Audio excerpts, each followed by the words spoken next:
one of the questions was going to be maturity on building the Copilots, but that will be lagging as well compared to the larger organizations. Ooh, actually, no. No? And that's where, yeah, no. So funny enough, I recorded another podcast. If you see one more podcast with me wearing this blue shirt, it was earlier this morning, and it was invariably a conversation around Copilots, right? Yeah. That was for a summit. That's for the AI Copilot Summit, where I'm a part of the programming committee board. Yeah, And cool. so we were kind of talking about that event that's coming up in March in Torrey Pines, San Diego, California. And I made the reference that AI has been around since the 1950s, and it's been around and not in a taking over the world sentient AI way, but just slowly like machine learning applications and so on. And it was progressing, slowly growing, but just a very slow linear growth. Over the last 2 or 3 years, we have entered this exponential growth, kind of going parabolic if you're into stock trading, right?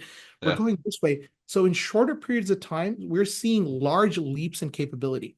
So I will use a real practical example. I got started playing with ChatGPT and all, I think about 2 years ago, January of 2023, maybe around that time. Yeah. Around late last year, November of 2023 or October 2023 is when I first started playing with Copilot Studio to make a Copilot, to make my own AI experience. I did my first workshop at Directions North America in March or April this year.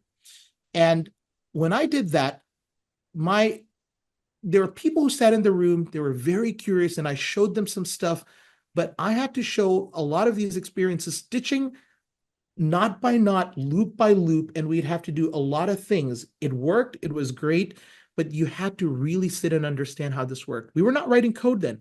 It was still a Yeah. low-code tool.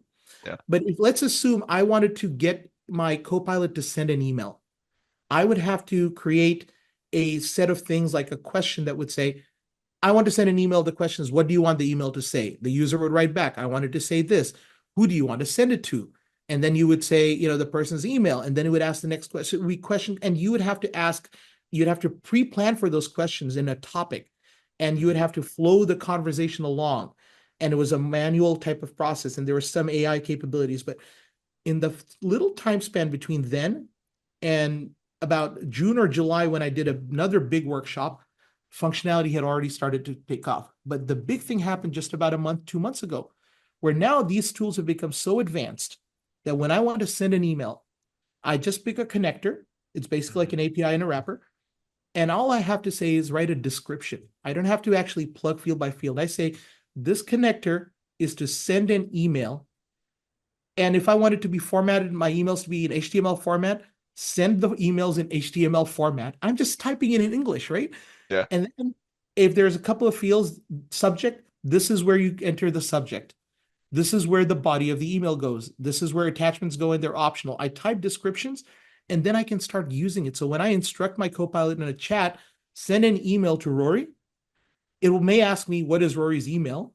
And then it will just say, I've sent an email to Rory. It will automatically decide based on what I said. I may say, ask Rory to call me tomorrow at 3.